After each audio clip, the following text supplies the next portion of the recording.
All right, let's call the September 2023 Planning Board meeting to order. Ian, have you been able to do a roll call? Yep. All right, has everybody had an opportunity to look over minutes from our last meeting, July the 20th?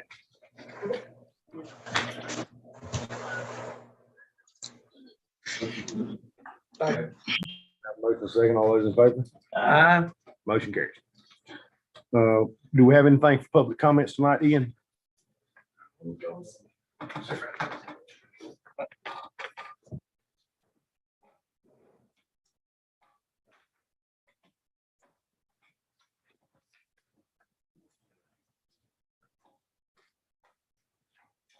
Thank you very much.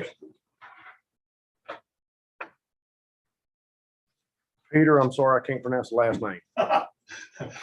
Perhaps the people here won't be able to understand my funny accent. That's all right. Come on. We're ready to hear from you. Thank you, sir.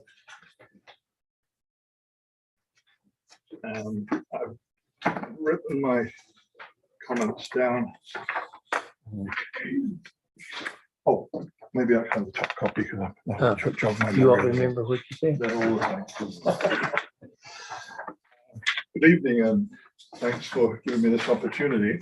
My name is Peter Morecambe. I live at 474 Thompson Road, Graham. This board is considering recommending changing lot sizes that might go as high as 5 acres per lot.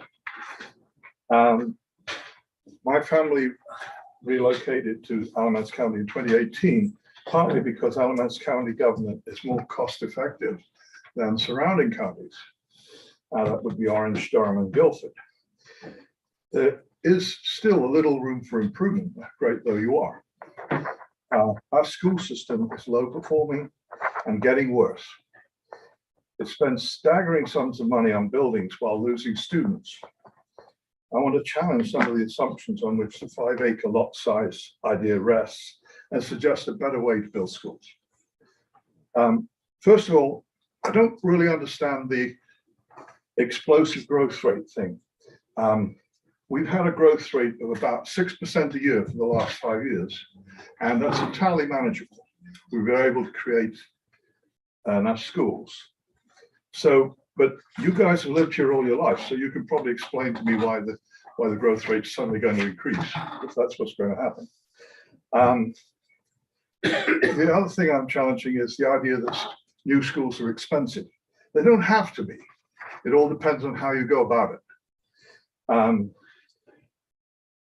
Since 2017, this school district has built 1 school and expanded 8. And during that time, and in order to do it, they spent or have budgeted $279 million. That's a lot of money. Even to British people, that's a lot of money. So the interesting thing you may not be aware of is the enrollment in the schools fell by 344 students during the 5-year period.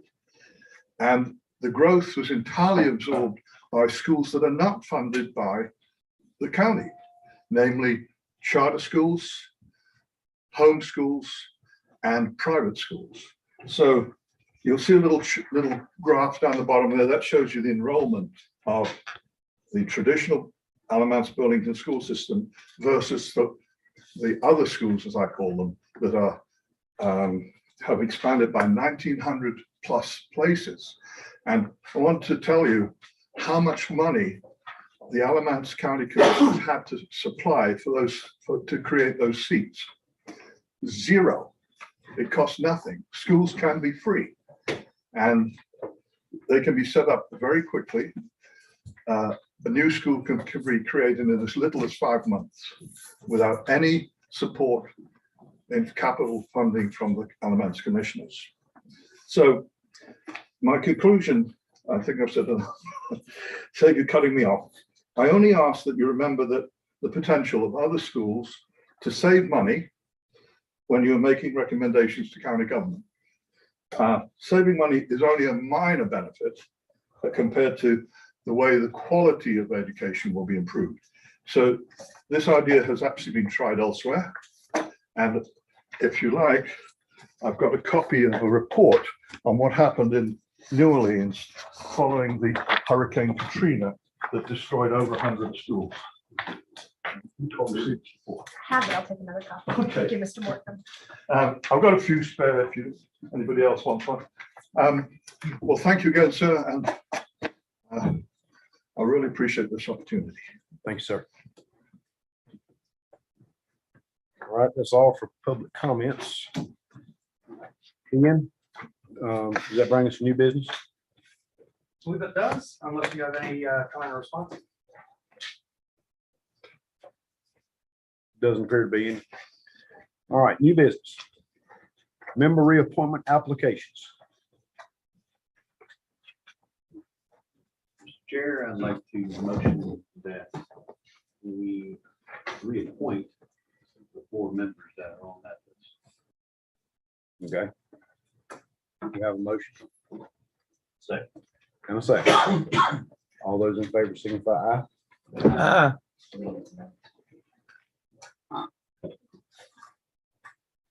Opposed, no. Motion carries. All right. All right. So that brings us on the new applications. What do we have here, Ian? All right, so we have, we'll have 4 open seats pretty much by the end of the year. One of them is vacant as of right now. That would be Julian Doty's seat, will be moving to Wilmington. The other 3 seats will be vacated, one by Ray Cobb, one by Arthur Hall, and then one by Eric Pearson, who is not reapplying for a second term. So we have 1 position to recommend for the remainder of Julian's term, and then for potential reappointment, and then 3 completely new reappointments. Okay. Is Mr. David Hadley here tonight? Ms. Kathleen Dickens? She is present via Zoom. Okay. Ms. Dickens, tell us a little bit of something about yourself, if you don't mind. Yes, sir. My name is Catherine Dickens. I'm a mother of 5, grandmother, soon to be 11, vice president of Haw River Precinct. And I love the town of Alamance. I think it's a wonderful and beautiful place to be. And it will be my honor and pleasure to be on the board. Thank you very much. Lee Isley.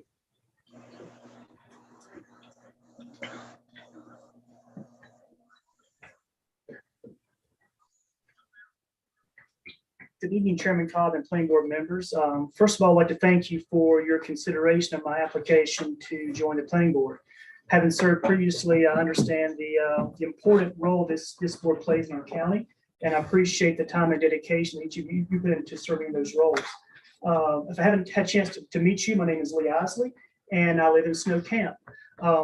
I've lived there for the past 20 years or so with my wife and daughter, and I'm a lifelong resident of Alamance County. With that being a lifelong resident, I've seen a lot of changes over the past 50 years of my life. And actually, I was riding down Hardin Street this past week and was remembering back to, and that was a 2-lane road. And the place to go on a Saturday night was the Kmart there on the corner of Maple Avenue. Matter of fact, that was the only place to go probably on a Saturday night was the Kmart on Maple Avenue. So I've seen a lot of changes over the years, as I know you have as well. And Alamance County, I believe, as you do, is positioned for a lot of change in the years to come.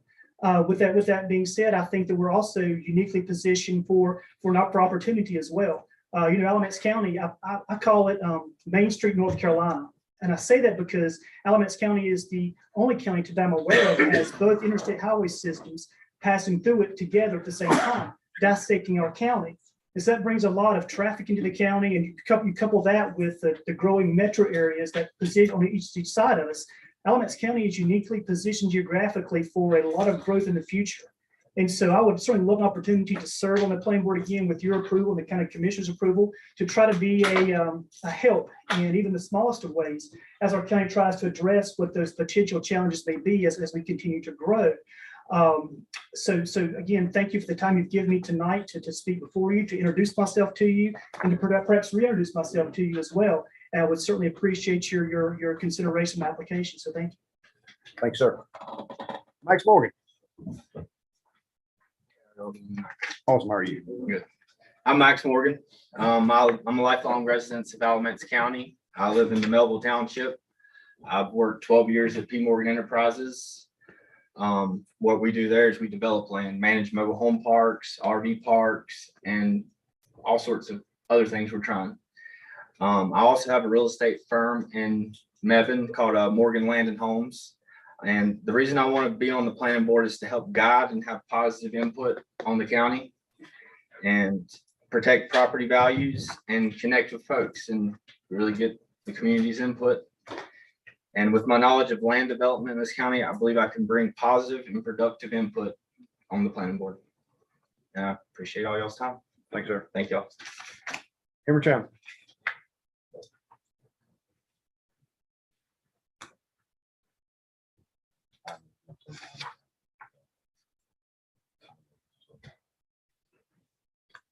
Good evening. Good evening, sir.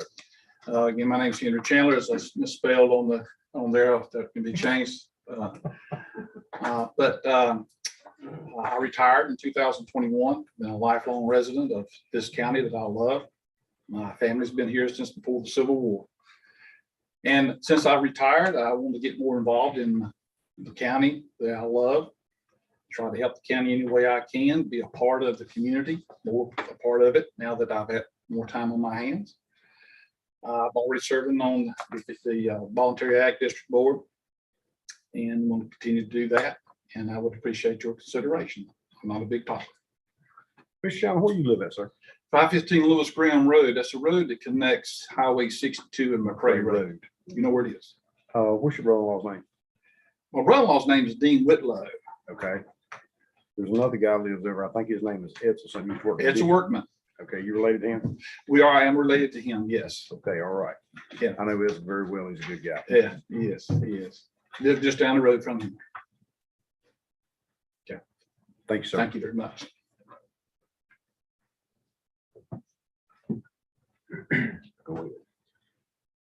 Okay, so last fall, this board recommended David Hadley to serve on this board. And he came and he made his presentation and whatnot. And that didn't work out. So, Mr. Chairman, I move that we recommend the commissioners appoint David Hadley to fill out Julian Dobie's term. Second that. We have a motion to second on Mr. Hadley. All those in favor signify aye. Opposed, no. Motion carries on Mr. Hadley. Mr. Chairman, Yes, sir. I recommend Lee Isley for an appointment to this board. Second. We have a motion and a second. All those in favor signify aye. Opposed, no. Motion carries.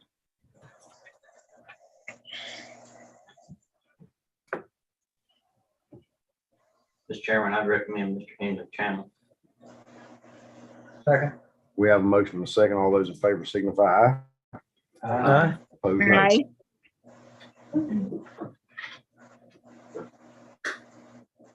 Okay. Motion carries.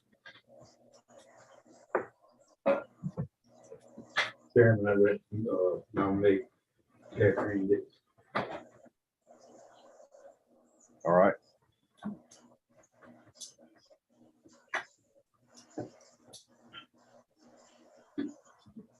A second. We have a motion and a second. All those in favor signify aye. Okay. Ian, what we got going on over there? What we got going on the speaker system over there?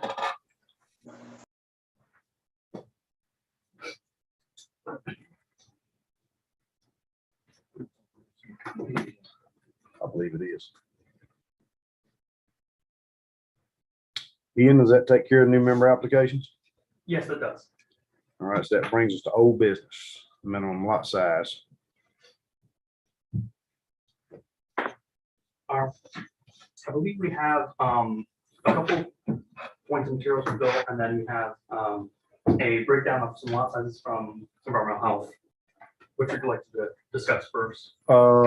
Let's do environmental health first. All right. Pull that up.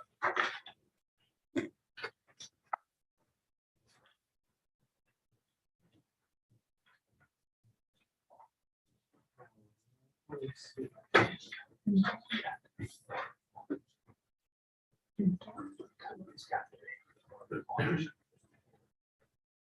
All right, okay. Roll that off, you want to give some background to that, or? I did not put this together. We pulled this from basically our permitting and just went through and what had been applied for and what had been permitted, what this reflects, and permitted lots. It's pretty self-explanatory, really. But now that half acre, 23% or 20, whatever it is, 25.3%. Now that's got water and or sewer on it. Is that correct? So some of that. So you didn't remember the minimum lot size is 20,000 to 30,000 square feet for a lot that's served by public water with sewer. And of course, everything on here would have been, not sewer, septic systems, and everything on here would have been septic. And then from 30,000 square feet up is well and septic. So that would reflect both public water with septic and well and septic. So just to clarify, Rob, that upper turquoise is the majority of that is water and sewer lines. Wet. Water and septic. Water and septic. These are just county, right? Yeah. Okay. It's basically standalone lots and wells and septic. The well, the majority of that would be wells and septics. It would include, because we went down to half an acre, obviously, it would include some that were public water, which we have some subdivisions where the developer drills a well, have several of them that then provides water for the whole subdivision. But yeah. Right, because well and septic would be 30,000 square foot, which would be more than a half. Right. Right. So balance of that and then has a community wall. Right.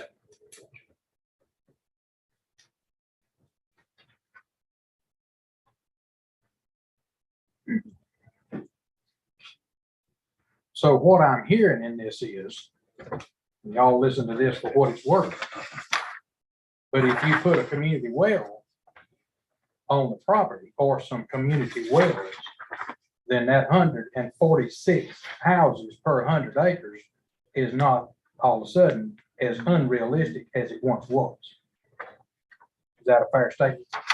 It's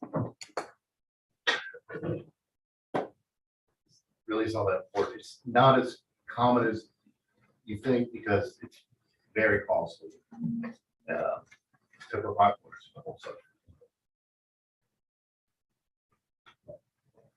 So these are permitted lots? Yes. Do we have any data on applied for that didn't pass? We do, but this, it Yeah, doesn't. but this is, yeah, okay. We do. So it'd be interesting to know the dichotomy of what is effective in our land use, as how many actually get approved that are, 20,000, 30,000 square foot. Right. Or how many got approved that were, say, 28,000 square feet that had to be brought up to 32,000. Yeah, so if you've approved 1597, did 3,000 apply, or, So I don't have a number, but through the years, on average, that fluctuates. Our denial rate has been somewhere around 30%. And that gives the applicant the ability to, a lot of times with subdivisions, because it's raw land. they redraw? Yeah. Right. So on that scale right there, you could say that there was 2,100 applied for lots, and there was 1,600 that made it in some form or fashion. If it was a 30% denial rate. Well, yeah, I guess this was 1,597 got permitted. Over a period of 4 years. Yeah. Ron, I want to throw something in if you can.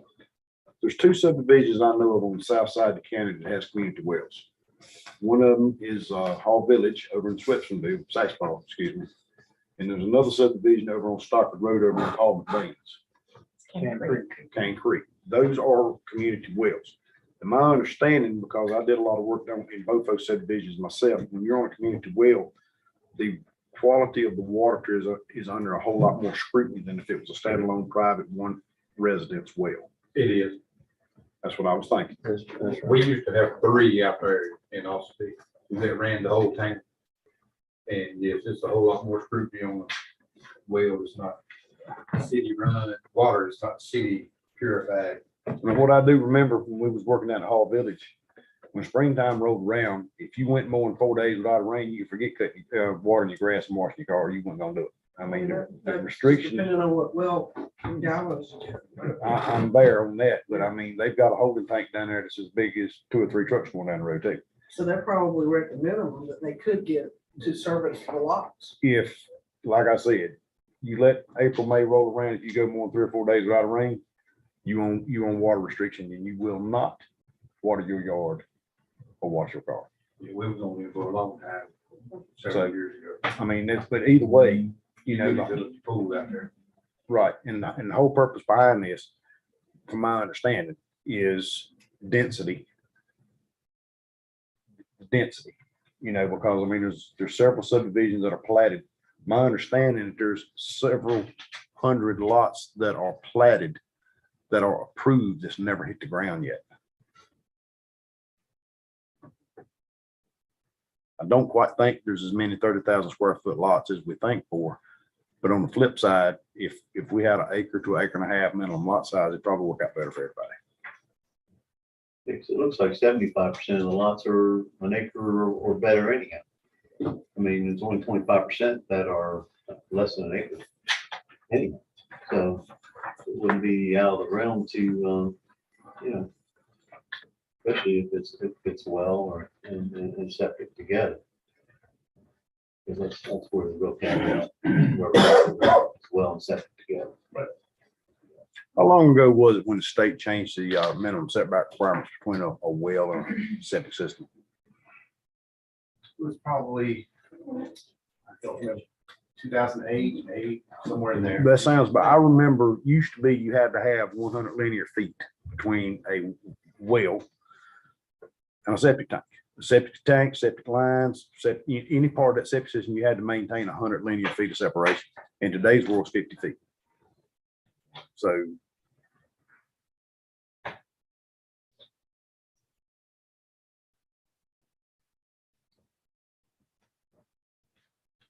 And you know, we look at, I think 2 months ago, we met last, I mentioned the area of influence and a cone of depression of what a well actually does to the groundwater table. And I think Ian, I sent you several different diagrams on that.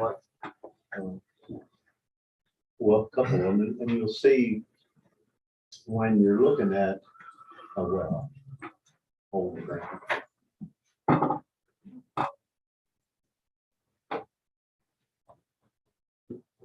This is just a diagram of how water tables, and that's right there gives you an indication of what a well and the cone of depression of how when it's drawing water down. So if you have a situation where you have 100 houses at 30, you know, I can see that you have your septic tank is already in the cone of depression, and you're definitely go to the one that shows the area of influence along with the cone of depression. There's several different things you can see, and there's an area of influence of what a well actually does to the groundwater that you're sucking up out of the ground to maintain your family, your livestock, and all that. So I am in favor of an acre or more in lot sizes for well and septic area, and probably even with wells in general, whether it's even county sewer, is what a well does, what a well does to the ground. The more holes you have in closer, the more that's influenced, because back up one of those, you'll see what happens to a shallow well. Go to another one. Shallow well on a heavy drawdown become a dry well. And like, from our research we did several years ago when we were talking about Alamance aggregates and the snow camp quarry, there's a lot of shallow wells out there too. Now, are they within their cone of influence or their area of influence or the cone of depression? Impacts were far enough away, but not necessarily. Okay.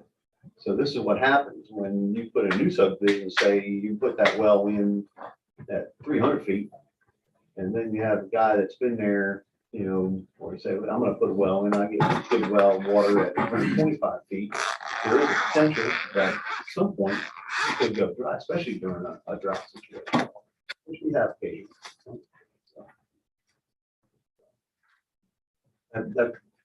I sent out some talking points earlier about some suggestions, and one of them is about a 1 acre minimum lot size. Now, it could be more. Objective of that, but just if affordability item comes in. I can read down through these and we can highlight them as we go. It gets blown up enough when y'all ready. Yeah, well, there you go. There you go. Yeah. So just some suggestion and talking points that I was coming up with over the last 60 days since our last meeting. And I would suggest, because of the well and then the septic tank, or even both of them, one or the other. So we have a 20,000 and then 10,000.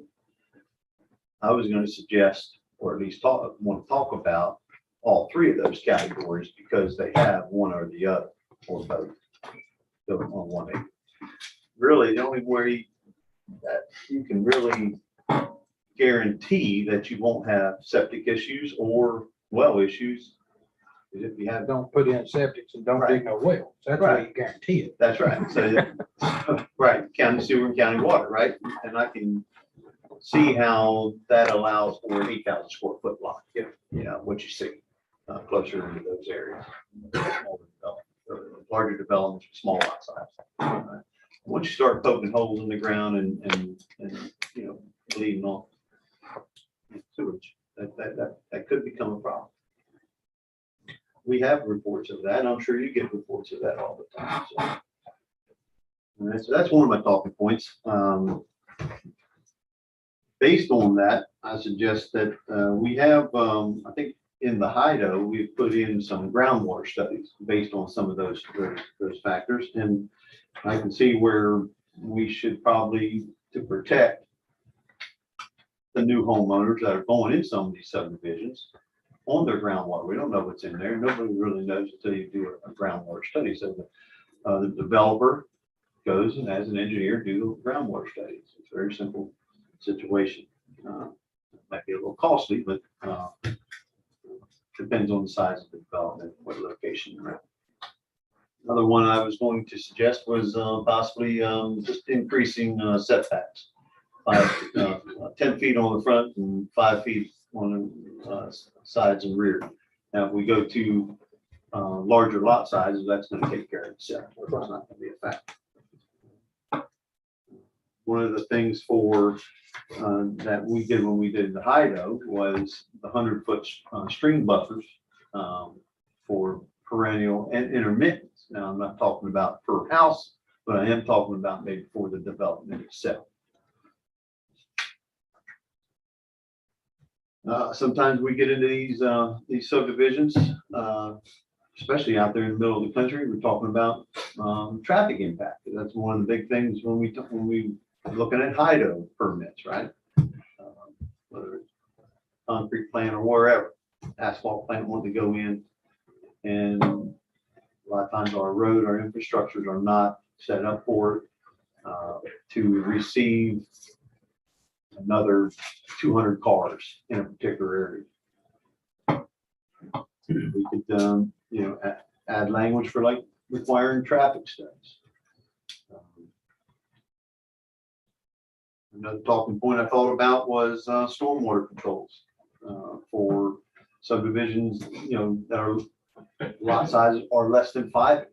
If you're not going to really worry about stormwater when you have larger pieces of property, which I think if I'm not mistaken, there was a lot of talk by one of the developers you were talking with 2 months ago that most of the stuff that he was putting in were 4 and 5 acre lots. So it was at the last meeting. that's right. But now, as far as the stormwater stuff, wouldn't Jordan Lake rules pretty much cover a whole lot of that anyway? Well, I'm not really sure how that goes into, without Tanya here, because she was running the building department then, but when you're permitting a house or a subdivision, are you putting in retention ponds or even addressing the stormwater runoff onto that? When we was dealing with Jordan Lake rules several years ago, I was under the impression that any type of development, residential, commercial, either one, once it got up to a particular size, once it was large enough, Jordan Lake rules applied and there would be retention ponds. I don't see that There in would our be subdivision erosion language. It depends on what municipality you're in. In the county, it doesn't apply. If you're in the city of Burlington, ETJ, or any other city ETJ that has adopted those rules, then they would apply for stormwater. When Jason Martin was here, when we was dealing with all that, the way it was presented to us at the time was if you was a farmer, you couldn't even bush hog within 50 feet of your pond. And that's the way, you remember that, Rod? Yep. And if you had a piece of property, you got a creek running across it, 5 acres, 50 acres, 500 acres, doesn't matter. You were not allowed to disturb any vegetation within 50 feet of that creek, stream, any type of rainwater apparatus. So that's. Water's that's- edge, that's water's Those edge. areas are a little bit different. Those are buffer area disturbance Right. regulations. As far as Jordan Lake or Falls Lake type watershed rules, where you get into adding retention, detention, or other stormwater control devices, that's where it's a nutrient sensitive watershed, where you're trying to treat nitrogen and phosphorus. Mhm. That's typically what some of those SEM, stormwater control measures, are designed to treat. And that's what the Jordan Lake rules also protect. So unless the ordinance for the county or some other planning or development document specifically states that they've adopted those state rules, then they would not necessarily apply to the project. Just to clarify, a large majority of the county does fall within the Jordan Lake watershed and balance of watershed areas, but not the entire county. So it's hard to say that that's a countywide regulation, but a large majority of the county does fall within those areas. The last time I looked at that map, the northeastern part of this county, and I think we're talking about at best a couple of 100 acres is not part of it. The rest of the county, it does apply. It's a small, when I looked at the map, you could put a nickel on it and covered it up. Yeah, it's not a lot of the county that doesn't fall within that area. Right, but just because it's in the watershed doesn't necessarily mean that those rules have been adopted and are in place for projects or development in those areas. There's potential for language. There's different triggers. I got you. Yes, and the folks with the state have a lot of input and typically a lot to say about how we implement the rules related to the Jordan Lake area. So we'd have to make sure they're willing to buy off in the language we have. Yeah, that's really sensitive, very sensitive topic. Yes. Yeah, oh, yeah, oh, yeah, I remember that. I couldn't find it in 6.9, but I did find it in I think 6.10 is the visual watershed section. One that probably really near and dear to my heart is the 500-foot setback for development where the lots are less than 5 acres that are adjacent to present use value agriculture. That means if we have a present use value farm, that we won't stick a subdivision right next to it to, either farm impact or subdivision impact our agricultural lands. All right, we're gonna lose enough as it is to develop just because turnover and people aging out and selling and all that.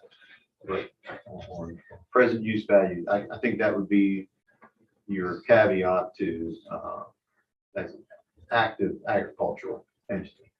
Do you agree there, Paul? I do. That's a good point. Well, unfortunately, Vaughn, you don't have to help me with this. There was a text message sent to me about 6-8 weeks ago about a 16-acre tract of land down in the southwestern part of the county, not far outside of Liberty. 16 acres, and we're gonna say an older farmhouse, sold for an astronomical price based on the developments going on in that mega site. And That's what was true. the story behind that, Vaughn? It was a 16-acre lot, 16-acre parcel that sold for $699,000.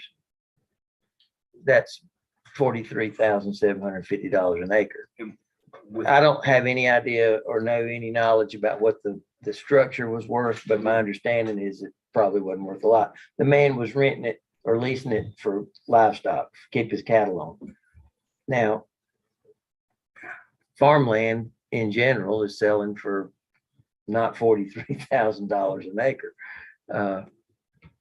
But that's the kind of thing that's coming. That's the kind of money that's gonna, And just from a little bit of experience, Alamance County's farmer cannot afford to pay that for land and farm it. He can't. It's financially impossible. If the farmer was 8 years old, he'd not have it paid for by the time he's 90. I'm not It'll sure never that, work. I'm not sure the average Alamance County citizen wants to pay $43,000 an acre for And I a don't lot. think my talking point would restrict a farmer from selling it. Right, but I mean, and I'm with you on that right there as far as the setback to we'll say an active farm. And a whole lot of this is gonna come back to the activity going on at that mega site. I mean, we've not even got a shockwave from it yet. All the talk you can hear is about the Toyota plants going in down there. And then I think there's still some activity going over in Moncure over Chatham County. But I mean, ultimately,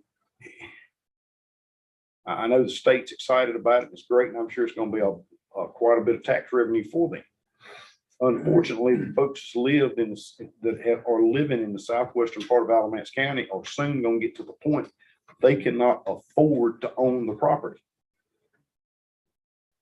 So, with those factories and manufacturing facilities coming, what's coming right after that? Housing. So there's your minimum lot size. And the county as a whole would probably benefit from it.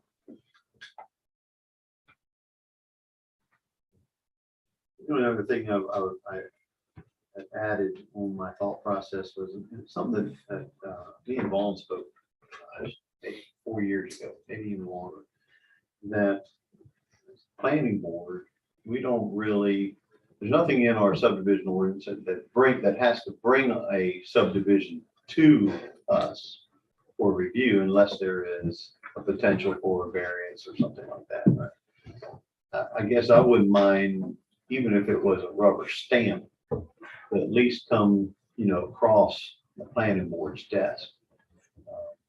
At least, obviously there's something that could get missed in review. Maybe we'll pick up. Maybe we can address this to help and benefit them. Well, that rock quarry got all the check boxes. It didn't come here. More public input. I think we fixed that with the high dose. Well, we hope we did, but I can assure you, somewhere, somebody is looking for a crack that they can start irritating and just exploit it one more time. Apparently, over in Snow Camp, and I know I've heard about this transaction, but I know nothing about it. But my guess is that on the day that the papers were signed, that piece of property at $43,750 an acre was affordable for somebody. Fact. And I'm also guessing that the guy that sold it, however old he may or may not be or have been, didn't spend a whole lot of time seeing if he could get more than that for it. Just thought. So I would like to just mention this for consideration. To have plans or any proposed development come before the planning board for review, I imagine, I would probably defer to the attorney to correct me if I misspeak here, but I imagine that it would behoove that planning board to have some sort of document or mechanism in place to which that plan is reviewed against, so that the plan is reviewed against a agreed upon document rather than reviewed based on individual biases on a given planning board. Does that make sense? Yeah, it makes absolutely perfect Because sense. I think we need to be careful to want plans that come in for us to look at, like, I don't like this for this reason, or I don't like this for that reason. You know, it needs to be a documented reason as, okay, I don't like this, but here's what the document over here says that governs this type of review. Let's refer to that. Does it check the box? Yes, you know, we can verify those kind of things. The other option to consider is that, doesn't the county have a TRC?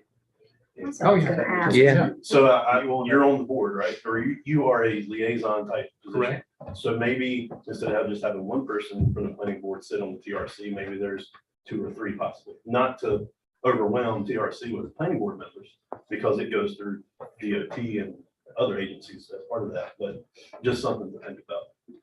So I can shed a little perspective on this. Because when that rock quarry came up, I was sitting in this chair and sitting in the back of the room, there were 2 of the commissioners. And I'm 100% sure that at that time, when did you go on the board, Steve? 19, well, actually, December of 18. Okay, so when that come about, neither one of these guys were serving as commissioners.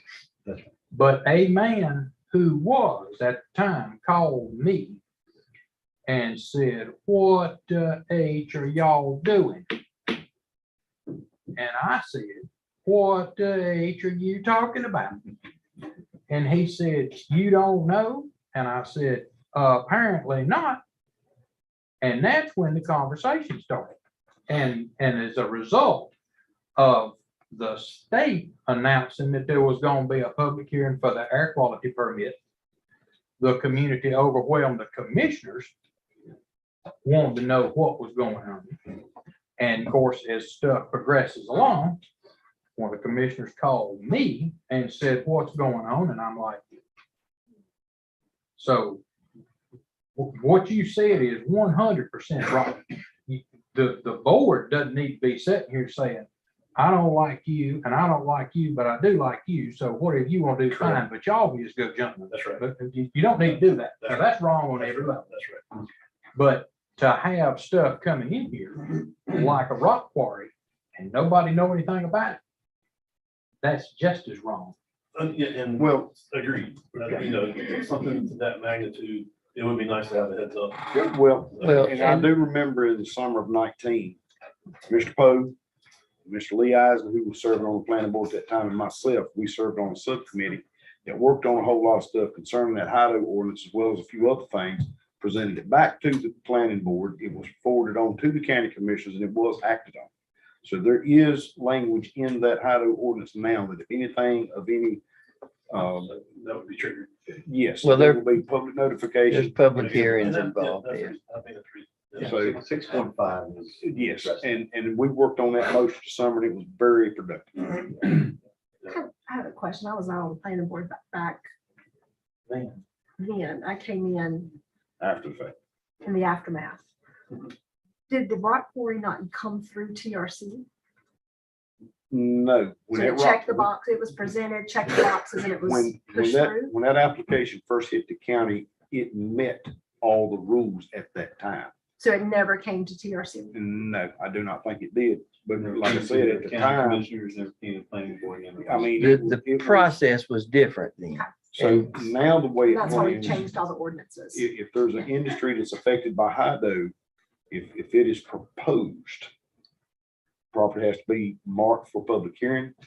There's notification that goes out to the public before any permits are issued, applied for, or however.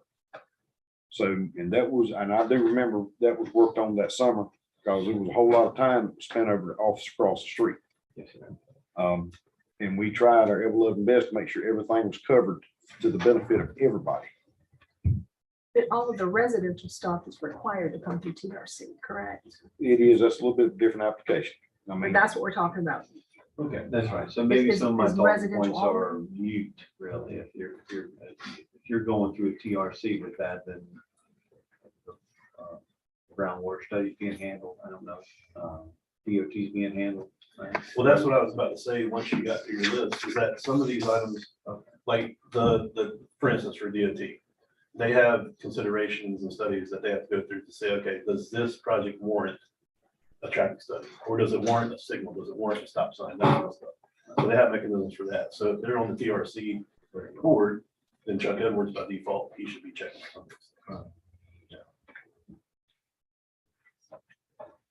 don't you think this needs to go back out for a little bit more public comments? Input. Well, my personal opinion is this board needs to come to a consensus. Do we want to address this or not? On what level do we want to address this or not? And where do we want to be? And because the public has spoken, I think we heard very clearly where the public is. Okay. And I think this board needs to do its work if in fact it wants to take this up. Now, so far, this is still my baby, because I'm the one who's been pushing this. Okay, and that's fine. And I think, and I'm gonna maybe break the rule just a little bit. We have two commissioners in attendance. How about let's ask them what their opinion is on it? It'd be best for us to do that as opposed to us to spend a lot of time to do this and it just not go nowhere. So just to recap, this board comes to a conclusion of a recommendation that then goes to the To the county commissioners. commissioner. Correct. To adopt or turn down. I want to ask one question along the line of yours. These comments that you're making are for future. That's right. Yeah, anything that's already So permitted. if it's already subdivided It's and based it on- was permitted through the health department in 1973, and it has to be updated with a new septic permit, it's not gonna not make it through that because of the lot size. Well, it wouldn't be retroactive. I would think those are grandfathered. Grandfather, think. probably, if it expires and there's a lapse in renewal, then it might go through the new process. So if there's But a if it's lot current, that was or permitted renewed. in the 70s and perked in the 70s, you obviously have to resubmit that now. That I would- permit is no longer good. Yeah, I imagine Yeah. with the renewals current. Mrs. Graves. I was gonna ask, Amy brought up a good point. One of you guys made a comment about, I think there was 1,200 or what the number was of platted lots that are not actually developed or built on yet. That's what the information was provided to me several months ago across the street. Are those, That there are approved subdivisions. that are the those surveyor within has this not time looked into. frame, the 2019 to 2023 timeframe? Well, a septic permit, when they go out and do their soil work, it's only good for 5 years. I mean, and Rob, help me on this. If you issue a septic permit today, you've got 5 calendar years that permit expires if that septic system is not installed. Am I correct? Right. Okay. So I guess that's my question, to try to get some clarification on that information. Those unplatted, those platted lots that are not yet built on, are they, it would be nice to know if, are they 1 acre minimum? I mean, are they 1 acre size? Are they half acre size? Are they 2 acres? I mean, what are people platting? Like what's out there that's been platted that can already be built on? Like, are people wanting to build on 1 acre? They want to build on 3 acres? I mean, what land is encumbered per se that's platted that somebody can develop? I guess that's To Amy's question then is, if it was platted in 1972 and we only have a 5-year septic, then does that need to go through Environmental planning health. department, but just? I don't just think that, environmental? I don't think you're gonna have to resurvey it or replat it because it still meets the minimum lot size. It's just the Well- septic permit's got to be reapplied. What I'm saying is if you recommend to put a minimum 1 acre on a lot, and there is an existing subdivision that someone is holding a lot from however many years ago, and they go to apply to get a septic, and they build, their grandkid wants to build on it or something, are they gonna have to follow that minimum 1 acre? We need to have some verbiage. Let me answer this. We need to have some verbiage in here where if a lot has already been platted, whether it was in And a deed is 1950, issued. 73 or 2015, if it was prior to this time, but it's been platted and the septic permit has expired. If the health department will recertify that area of dirt for a septic system, then they need to be able to use that lot. Agreed. We don't need to Yeah. punish anybody because now- they haven't built on the lot. And Sandy, you very well may know this yourself. You can go down Sandy Cross Road to Lakeview Estates. There's a blue million lots over there that you can get for a barbecue sandwich and a glass of tea. Because Because they will not perk. That's right. But I will say, I had a builder that built 3 in there about 3 years ago. He got looked. And they were lots that in the past did not perk and was able, I guess, with a lot of the changes and stuff, was able to get septic systems on those. But what I will say in my experience, if it's platted, as long as you don't change, and this was something that Tanya was really helpful with, in my experience, if you don't change what's platted, then you're grandfathered in. And That's if you I would start agree with changing that. lot lines, is that- Re-subdivision. that's the way we've always done it in Yes. my. If the land is Well, not now- subdivided. Now, on the septic side, technology has changed a lot. Yep. There's septic systems that you can put in now that will You work couldn't do back then. that you couldn't do Not back 10 then. years ago. Exactly. Yeah. And the bad part is how deep your pocket. Yeah, per what I've always followed is if you don't change if it's platted and you don't change your lot lines, you're grandfathered in. If you go in and you start tweaking and doing any kind of, if you're moving stuff, then you're subject to whatever current Correct. ordinance right. is. Well, I think We're any gonna- action that we would take here Would grandfather language those should in. say that. It should, Develop into a new ordinance would be based on that acceptance day, whether it's And January. where 1st. this is coming from is I've had a conversation the last month with someone in Burlington whose grandmother subdivided a lot so that each of her grandkids could have a lot. And when they subdivided it, it met that code. Yeah. And they are not grandfathered in, so she has a lot she can't build on. I'm Well- interested to hear exactly what those details are. yeah, that doesn't seem exactly right. Well, now there is language That on might these, be a very unique case. there's Yes. language on these construction City authorizations. so- When they issue a septic permit, I've read a blue million, I can go to the office right now and get you about 10 copies, it's worded different ways in different counties. But if you have a piece of property that has been approved for a septic system, and then you decide to go in there and you're gonna cut 4 foot of dirt off of it, fill the gully in, you can forget it. You're not putting your house out there. So there's language in these permits that these lots are to be unaltered. Yeah, because in that case, you're changing the soil substrate. Right, you're taking away what you need. Yeah, you have to reapply. That's different. You're Right. changing the geology of the site. That. Exactly. You change everything. But for now, and I'm gonna do this, Mr. Carter, Mr. Turner. What's your opinion on us discussing larger, in minimum lot sizes up to an acre and a half? Is that something you guys would entertain looking at later? I would say we would listen to it, yeah.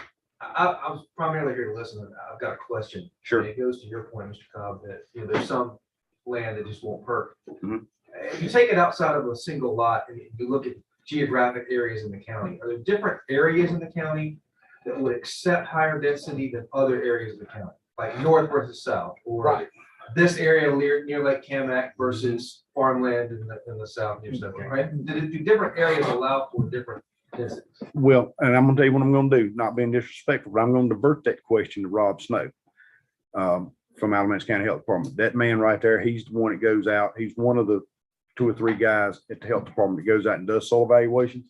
He is probably more familiar. I've installed septic systems all over this county. Soils are streaky. I mean, but Rob could probably answer that question a little bit better as far as the density part. So yes, there are areas, but they're not as blank geographic as north or south or like Kamak. It's really just depending on what type of soil is on that property, on that acreage. Sure. Now, now I can't answer part of it, and Rob is aware of this, I'm sure. Down around the Moore Cemetery, Moore Chapel Road down on 87 South, the biggest thing you're gonna get down there is gonna be fish eye pipe clay. I mean, it's not being, ugly toward those folks that live down there, but the soil, everything I've seen, I've dug backhoe pits all up and down that road. You need a pottery shop down there, and that'll work. It's just the soils are not very accepting to septic systems. There's a reason why that dirt was given to be a cemetery. Because whatever you plant in it ain't gonna live. And I can say this because he was my great grandpa. He sold topsoil off that before he got rid of it. Clearly. What? The second There's a rock question, Makes this building down there. At least. Yes, sir. second question I raised is part of the reason this is so difficult is that it's impractical to have just one standard if there are different areas of the county that have different needs. Well, in a way, yes. Because ultimately, and this is what I've noticed over the years, what works for the folks in, we're gonna say, Saxpaw may not work for the folks out in their hospital. Okay, so with the soils being, now you're back to the soils. With the soils being streaky, in some places in the county, you might find land over there that'll perk anywhere you throw your hat. There's other places that you're gonna have to search hard and wide before you can find anything. So I do know, and what this really got started from, I want to say it was what, 2 years ago when that lady down 54 came in? Yeah, Year and a half, 2 years ago. within a year and a half. or so. And her biggest concern was, and she lived down off Tom Road, is they had moved in down there several years ago. Her and her husband bought a piece of property, built a real nice house. Well, there was a dairy farm right there at 54 and Tom Road, and let's just get real. I'm sure he was a great guy, but if you're milking cows in Alamance County, you must not like money because you ain't gonna have much of it. So somebody came along, and that's all I'm gonna say, somebody came along. They bought up a couple of cornfields they had down there, and that land there, from my experience putting in septic systems in that area, you can fly over in a helicopter and sprinkle popcorn and you can set a septic system anywhere it falls. I mean, the dirt is extremely, the L-tar in that area is very nice. Am I right, Rob? There's a lot of subdivisions on Tom Road for a reason. There sure is, because the dirt in there is very good. So they went from being able to ride the bicycle down to the store to get them a Pepsi to, the density has just, it's went crazy down there. Instead of raising corn, they're raising houses. So that lady came in and she was very concerned. Then we started getting comments from other people in other parts of the county, kind of sort of the same thing. And that's when Rod got to looking at it. Me and him talked on the phone a blue million times. We discussed it. Some of the other planning board members, we got to talking about it. The 30,000 square foot minimum lot size. Okay, I understand that. But we're not talking about a lot that's in an ETJ where water is available. We're talking about lots out in the county that's going to require a well and a septic. Because by the time you figure that 50-foot minimum, you got to be 25, let's say you got to be 5 foot off a house, 15 foot if it's a basement. So by the time you throw all these numbers in there, getting that 30,000 square foot lot is doable, but it's very hard. Then you got the density part, where you used to ride from one stop sign to the other, and there might be 6 houses. Now there's 75 houses. A lot of people are not liking that in the quality of life. They're not happy about it. So that's where the discussion was brought up originally. about increasing minimum lot size. We're not gonna say, no, we don't want you to build your house. Build your house, do it on just a little bit bigger lot, a little bit more presentable, a little bit more to accept, if you will, and be a good neighbor.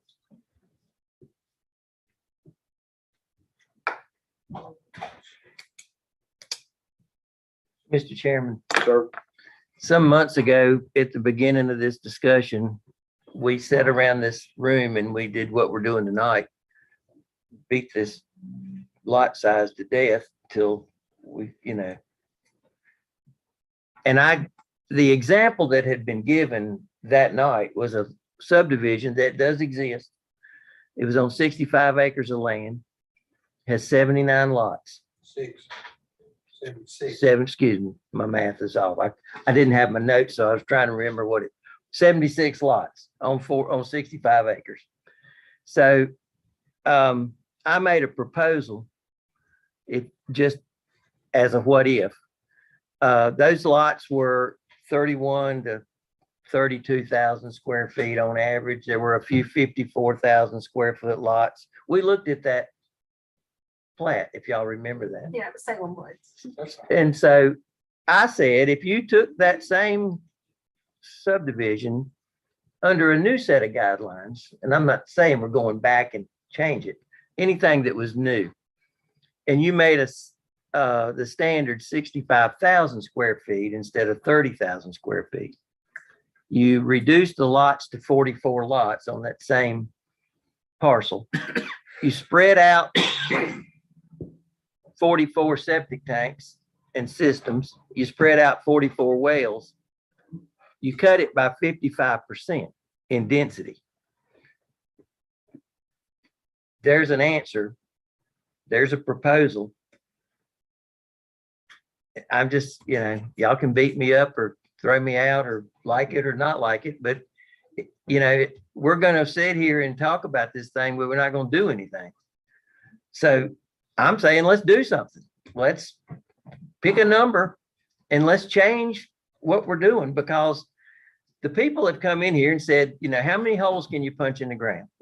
How many septic systems can you put? How many lateral lines can you run before my is running over into my neighbor's well?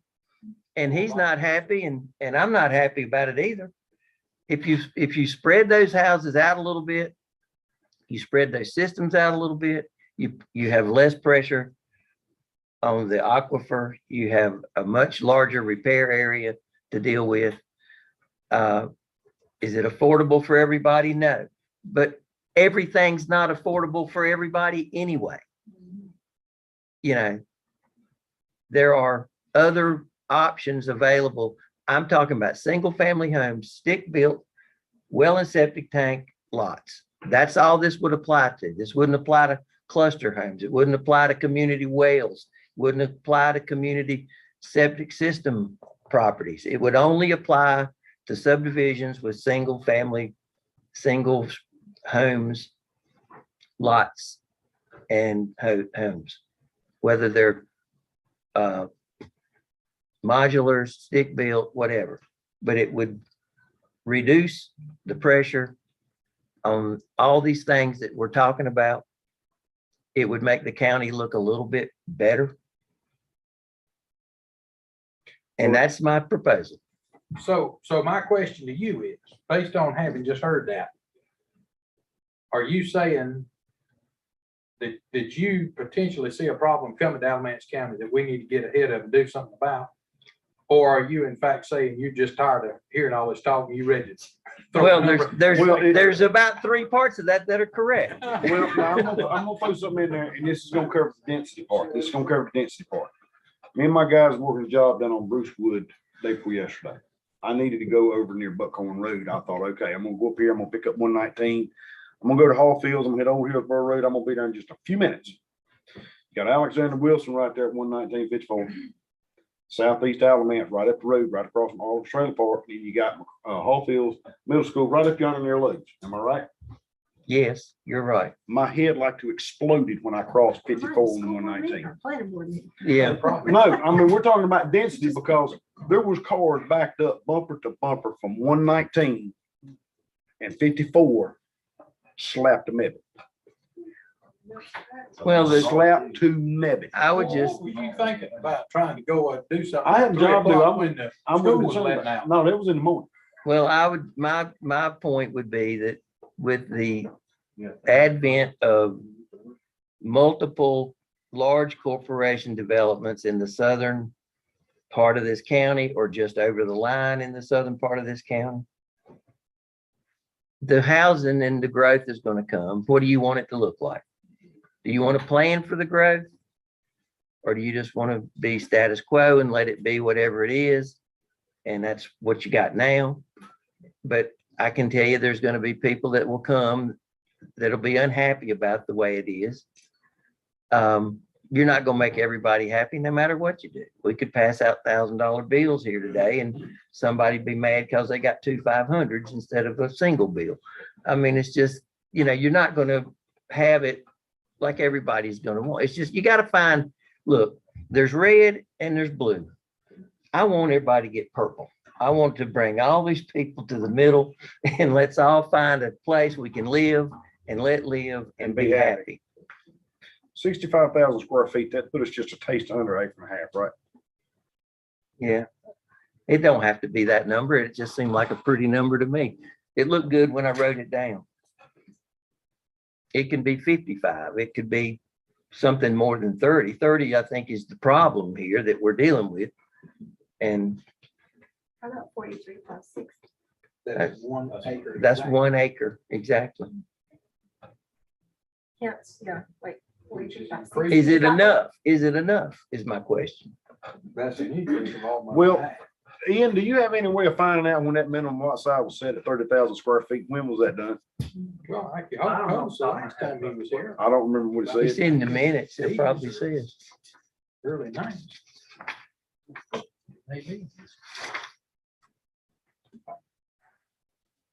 I certainly support increasing the lot size from 30,000 square feet, because I do think it's hard to accomplish what needs to be accomplished on a well and septic lot with the setbacks, and trying to do that and protect the homeowner and the neighbor on 30,000 square feet.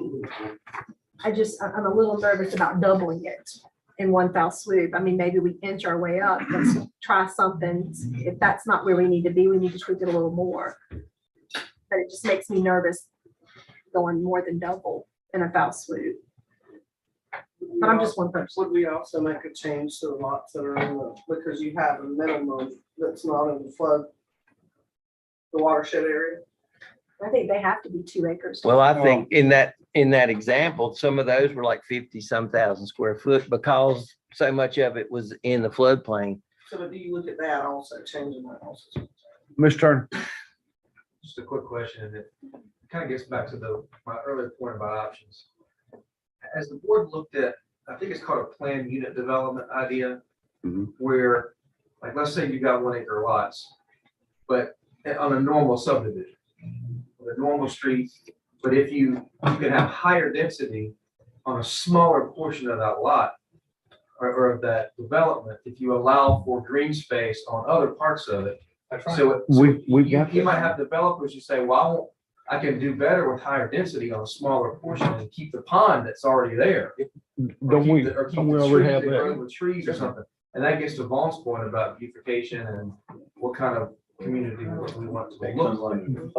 That might be an option too. We've already got planned unit development and cluster developments is in our, It's in the it's in subdivision the ordinance. subdivision ordinance already.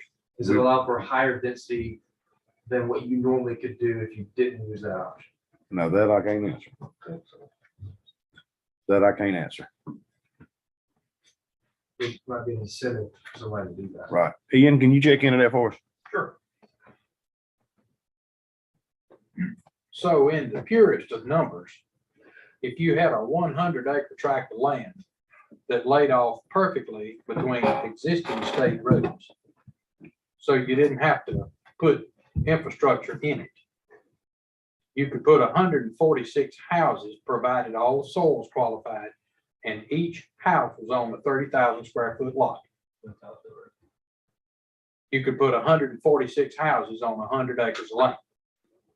Now, I don't think that our planned unit development clauses would allow for more than 146 houses on a portion of that land if you left the balance of 100 acres open.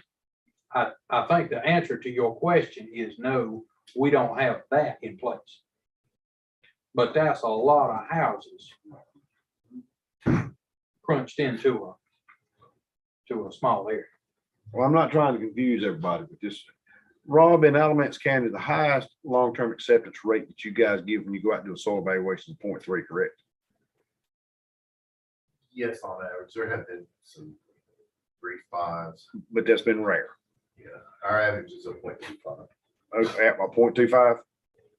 All right, so on a 3-bedroom house, to 0.25, that would put you somewhere around 340, 360 foot accepted. So on average, septic area, system area requirements these days are 10 to 12,000 square feet for 3 to 4 bedroom houses, which is the average. It's hard to squeeze down to 8,000, but with some of the technology nowadays, we can go as low as 8,000, but most septic areas are over a quarter acre.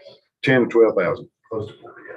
All right, so at 10 to 12,000 on a 30,000 square foot lot, a third of it's reserved for septic. All right, so, and Does that include repair? well, see, that's what I was getting ready to tell you about the repair. If a lot has been platted after 19, help me on this, Rob, is it 1982? 1982. If a lot is platted after 1982, it has to have 100% repair. Yeah, and those numbers. Right, but see, this is the thing, and there's been a lot of debate over this. If you install a septic system in a, we'll say a 0.3, and that's good dirt, the life of that septic system is 25 years with proper maintenance or thereabouts, and that's depending on use. When it fails, that's when you revert to your repair. If that initial doesn't recover, that initial is done, it don't get used no more. When you put that repair in, you're done. You do not get do-overs. It don't make no difference how nice a house you have. When that second septic system fails, you're done. So a larger lot size is not exactly a bad idea. It gives you more room for options. That's just my opinion. It depends. It depends. Like I said, it comes right back down to use and maintenance, because a lot of people will not pump until it's done backed up in the toilet. You're right. But see, the thing is, you can't play the whole world in worst case scenario. you're right. I'm not going to disagree with that, but I'm going to tell you, in today's world, because we're dealing with it right now, if you flush medical, if you're taking chemotherapy, you're just offset the balance of bacteria in your septic system. It will fail immediately. There's septic systems out there that's made it 5 years and they were done due to use, the improper use. So, you know, I mean, I've seen all kinds of stuff. So I get everybody's opinion. I'm just not so sure that an acre to acre and a half minimum lot size would be a bad thing. Now, we're talking about residential housing. We're not talking about RV stuff or mobile home stuff. We're talking about, you're gonna buy you a piece of land, you're gonna build your house, put your outbuilding in the backyard, you're gonna add your cooker back there, and you're gonna put a swimming pool in. Acre and a half is not a bad idea. May I ask Mr. Snow a question? Or Rob a question? Sure. On average annually, how many septic systems fail? Or, I mean, is that a big problem, or is that a big challenge for the county? Yeah, it is. Okay. 20%, 30%, 40, 50? The systems that fail are older systems. They've been in the ground. It's rare. It does happen, but it's rare that new systems fail. Most of what we deal with Or really old age systems? 60, 70. Okay.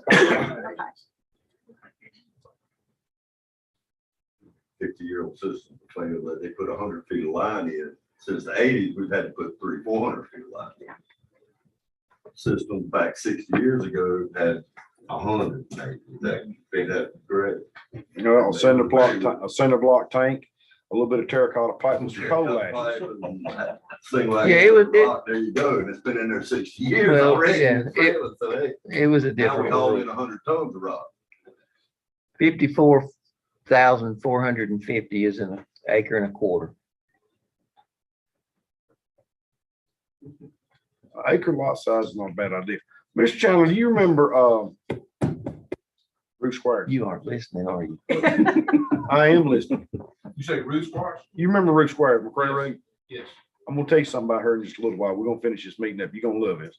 And it's all about a septic system. That amen you heard come from my wife. I'm finishing this meeting up, Oh, okay, and go ahead. just saying. So to Vaughn's point, are we going to table this again? We gonna just take it off the table altogether, or are we gonna put a committee together, or are we gonna come up with a number? Maybe who's gonna be responsible for the language? Then somebody needs to make a motion one way or the other. Well, I've got some questions too. Once you do establish the language, what's it gonna go into? But then beyond that, understood, but then beyond that, like Mr. Turner mentioned earlier, we're talking about septic systems and wells to fix a density problem, to help prevent economic boom, side effects from economic boom down in the southern part of the county due to mega sites. Is that the right tool? Is that the right mechanism to use to try to control that type of growth? Because I don't want us to be fooled into thinking that if we increase the lot size and reduce the overall density, that's going to fix the problems that we may foresee in the future as a result of the Toyotas and the other mega sites in the world. I'm not sure that any one item of what you said is the catalyst for increased lot size. I'm saying septic systems because that's what I do. I put them in. Understood. That's the reason I brought it up. And I do deal with them. I do deal with having to shoehorn them in. I deal with failing systems. I get to deal with that stuff. Yeah. As far as the density part, like I said, get the truck going down 54, take a left on 119. Tell me how quick you make it up there to Bojangles and get your biscuit. It'll be lunchtime and you'll be done lost. You will lose. And I understand, I know there's. That's the density part. And making sure there's redundant areas on site for repair. Yeah.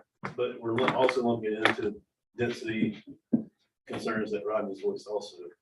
So, you know, are we utilizing the right tool for the job? Let me see if I can help here. It seems like there's an appetite amongst members of the board to do something here. Maybe not clear on what the lot size minimum should be, but there's an appetite to do something. And that something is to amend some of the language that's presently in the subdivision portion of the UDO. So before the next meeting, what I can do is I will put together a proposal for the board to consider related to language that might effectively change the lot size minimum without necessarily inserting a number as to what that minimum should be. That would give you something to consider without having to decide a number at the administrative level. Does that help? Yeah. Okay, so All I'll right. give you some framework to work with. All right, that sounds like a great idea now. Yes, sir. I just make a comment that relates back to what's been said up here about density and traffic and whatnot. Back in 1984, I moved to Matthews, North Carolina. Thank you, down there. We bought a house.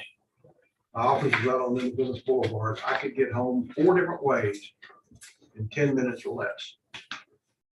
4 years later, there wasn't any route because of growth. There wasn't any route I could get home any faster than 20 minutes. And south in the southern part of Alamance County, that's what we're looking at getting ready to happen at some point. Maybe not tomorrow, but at some point. We've got existing road structure. DOT is not putting in a lot of new roads. We got an issue coming up with the possibility of a new southern loop being proposed. If that's, we all know, I mean, 5 years just to get it out of DOT probably. So it's not gonna happen tomorrow. But we're gonna have a problem anyway you slice this, even doing 1.5 acre lot size. it's gonna grow. I think People are gonna be selling farms. Mhm. 10 or 15 years ago, maybe a little longer than that, on 87 South, where I had a business located, at that time, there were 20 or 25,000 cars per day on that little stretch of road just after you pass Bethany Church before you get to Alamance Creek. Now, that was a good many years ago, and there are a lot more homes and a lot more people there now than there were then. So, and we're just at the cone of depression, as Bill says. What was the last traffic count there? I don't know. This was back in the probably around 2000, 2095 to I was gonna say real late 2005, night. somewhere in there. Well, the guys that work for me, they're already complaining because I want them to show up at 5:30 in the morning so we can get out the driveway before the traffic gets there. But anyway, it's coming, and there's something, you know, we can do something about it. Second. Pending the information for next meeting and we'll table the. Second. Well, I'm gonna second your motion to adjourn. We don't have anything to say. Great. Thank you. All right. Do you have anything else in? No. Let me know. No, we moved to adjourn. And half of us are out there.